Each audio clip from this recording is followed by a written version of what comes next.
جو ہیئرنگ جس طرح چلی ہے اور خاص کر ججز کے جو کل کے کمنٹس اس میں آئے تھے، لائٹ اور نوٹ میں بات ہوئی تھی کہ ہاتھی نکل گیا اور اب دم رہ گئی ہے. اس کا مطلب ہے مین کیس تو کلیئر ہے. خان صاحب پہ اور شاہ صاحب پہ کوئی ایسا ایشو نہیں ہے جس کی بنیاد پہ ان پہ آپ اس طرح کے سنگین غداری کے اور اس طرح کی کیسز بنائیں، بلکہ ایسی لیڈرشپ کو تو اپریشیٹ کرنا چاہیے. بڑا آسان ہوتا ہے ماضی میں اس طرح کی چیزوں کو دبایا گیا، بڑا آسان ہوتا ہے سر جھکا کے خاموشی سے اپنا ٹائم پاس کرنا.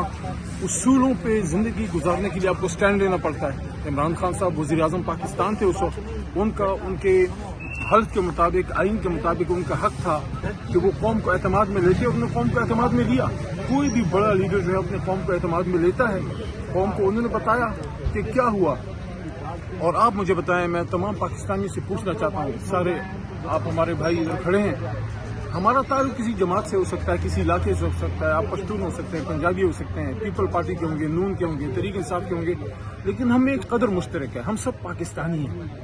تو جو بھی پاکستان کا وزیر اعظم ہو، عمران خان صاحب ہو یا عمران خان کے علاوہ کوئی اور شخص ہو، الف ہو، بے ہو، جیم ہو، زید ہو، بکر ہو، امر ہو، جو بھی وزیر اعظم ہو، ایز اے پاکستانی میری قومی غیرت اور حمیت تو یہ گوارا نہیں کرتی میرے بھائیوں، میرے بہنوں، میرے دوستوں، کہ باہر کے ملک کا کوئی بھی طاقت، امریکہ ہو کوئی اور، وہ ہمارے وزیر اعظم کو تھریٹ کرے. اور چاہے جائے کہ عمران خان جیسا وزیر اعظم جس نے زندگی میں کبھی کسی کے سامنے سر نہیں جھکایا، صرف اللہ کے سامنے جھکتا ہے، لا الہ الا اللہ پہ کھڑا تھا، اس لیے کھڑا ہو گیا امریکہ کے سامنے.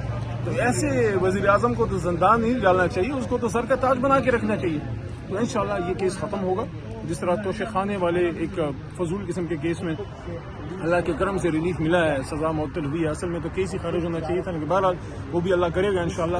تو کچھ چیزیں بہتری کی طرف جا رہی ہیں. جس طرح کل سپریم کورٹ نے سو موٹو نوٹس دیا، اور اس نوٹس کے بعد اب یہ بھی انڈیا محترم چیف جسٹس پاکستان نے دیا کہ وہ شاید فل بینچ اس پہ بنائیں. یہ اس بات کو میں اپریشیٹ کرتا ہوں کہ اگر وہ فل بینچ بناتے ہیں تو سب کو اس پہ بڑا اعتماد ہوگا. خاص کر کل جو محترم جج اطہر من اللہ صاحب نے کچھ سوالات بڑے چپتے ہوئے کیے وفاقی حکومت پہ، اور اس کا کوئی جواب نہیں تھا محترم اٹارنی جنرل صاحب کے پاس. کہ جب یہ سوال ہوا، اٹارنی جنرل صاحب کا مکالمہ ہوا چیف جسٹس صاحب کے ساتھ کہ ہم تو آپ کے ہر حکم کی بجاوری کرتے ہیں اور کوئی ڈیویشن نہیں کرتے، یہ الفاظ یوز کیے.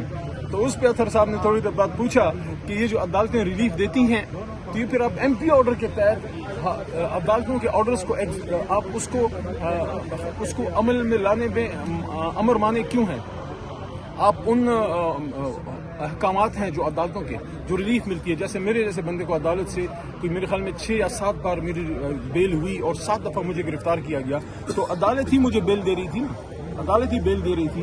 تو اس بیل کے اوپر پھر آپ ایم پی آرڈر جب جاری کرتے ہیں تو کیا آپ عدالت کے حکم کا احترام کرتے ہیں؟ اور اس پہ پھر یہ سوال بہت ہی زیادہ میں سمجھتا ہوں کہ ضمیر جگانے والا تھا کہ آنکھیں بند نہ کریں. وفاقی حکومت کو کل کہا گیا سپریم کورٹ میں کہ آنکھیں بند نہ کریں، آپ جو ہے منافقت سے کام نہ لیں. آج بھی انسانی حقوق کی خلاف ورزیاں ہو رہی ہیں. یہ بہت بڑا کوشچن مارک سپریم کورٹ کی طرف سے ریز ہوا ہے. تو انشاءاللہ ہم پر امید ہیں کہ یہ جو 8 ججز کا لیٹر تھا پاکستان کی تاریخ میں بہت ایک اہم واقعہ ہے. ماضی میں ایسا بڑا کانسٹیٹیوشنل کرائسس کریٹ نہیں ہوا کہ 6 جج صاحبان نے جو لیٹر لکھا ہے، 6 جج صاحبان نے.